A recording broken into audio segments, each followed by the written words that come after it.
Welcome to English exam by BL sir.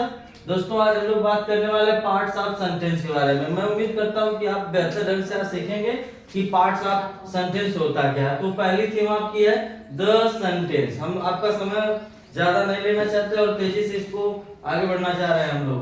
तो the sentence वाक्य। आज वाक्य की हम लोग पूरी तरह से परिभाषा देखेंगे कि वाक्य होता क्या है। तो डिफिनेशन सबसे पहले, a group of word which makes complete sense is called a sentence. दोस्तों पहले एक एक वर्ड का हमको अर्थ या मीनिंग समझ में आनी चाहिए। अगर आपको ये मीनिंग आ रही है तो कभी भी इन वर्डों को घुमा फिरा करके भी आप सेंटेंस की डिफिनेशन दे सकते हैं। ए मतलब एक, ग्रुप मतलब समूह, ऑफ मतलब का, वर्ड्स मतलब शब्दों का, विच मतलब जिससे, मेक्स मतलब बनता है, कंप्लीट मतलब पूरी तरह से, सेंस मतलब भाव प्रकट होता है, इज मतलब है, काल मतलब बुलाया जाता है, ए सेंटेंस मतलब वाक्य। अर्थात कह सकते हैं शब्दों का ऐसा समूह जिससे पूर्ण भाव प्रकट होता है, वाक्य कहलाता है।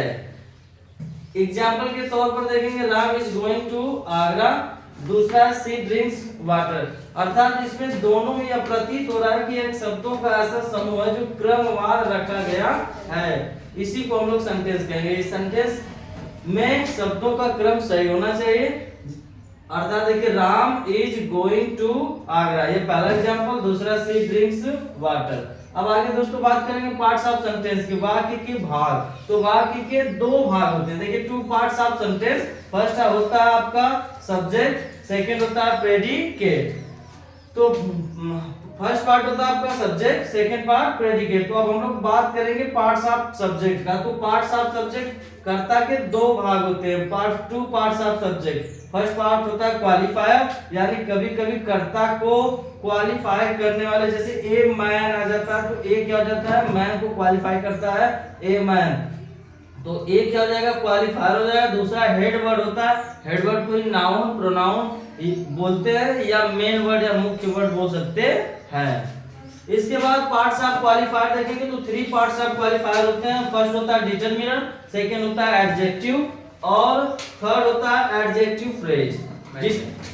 फर्स्ट डिटरमिनर क्या होता है, डिटरमिनर होता है निश्चित, और एडजेक्टिव मतलब विशेषण, और एडजेक्टिव फ्रेज का मतलब वाक्यांश जो होते हैं मुहावरे टाइप के होते हैं। तो एडजेक्टिव का मतलब विशेषण से संबंधित जो क्या करे, कर्ता का विशेषण हो। जैसे आप देखेंगे यहाँ पर पार्ट्स ऑफ प्रेडिकेट। अब आगे हम लोग देखेंगे पार्ट्स ऑफ प्रेडिकेट। तो थ्री पार्ट्स ऑफ प्रेडिकेट होते हैं। फर्स्ट होता है आपका वर्ब, सेकंड होता है ऑब्जेक्ट और थर्ड होता है complement. First part verb miss होता है क्रिया, और क्रिया के दो प्रकार से हम लोग डिफाइन करते हैं। जैसे आप देखिए वर्ब क्रिया को दो प्रकार से व्यक्त करते हैं, जैसे V1 V2 V3 VS या ES VING। इसके बाद हेल्पिंग वर्ब और मेन वर्ब, दोनों तरह से हम लोग देखते हैं वर्ब को। तो वर्ब को दो तरह से डिफाइन करते रहते हैं। आगे देखेंगे तो आपका मिलेगा सेकंड प्रेडिकेट में आपका ऑब्जेक्ट है। तो ऑब्जेक्ट दो प्रकार के होते हैं, एक डायरेक्ट ऑब्जेक्ट होता है और एक इनडायरेक्ट ऑब्जेक्ट होता है। देखिए पहला यहाँ लिखा गया इनडायरेक्ट ऑब्जेक्ट यानी अप्रत्यक्ष कर्म, दूसरा लिखा है डायरेक्ट ऑब्जेक्ट यानी प्रत्यक्ष कर्म।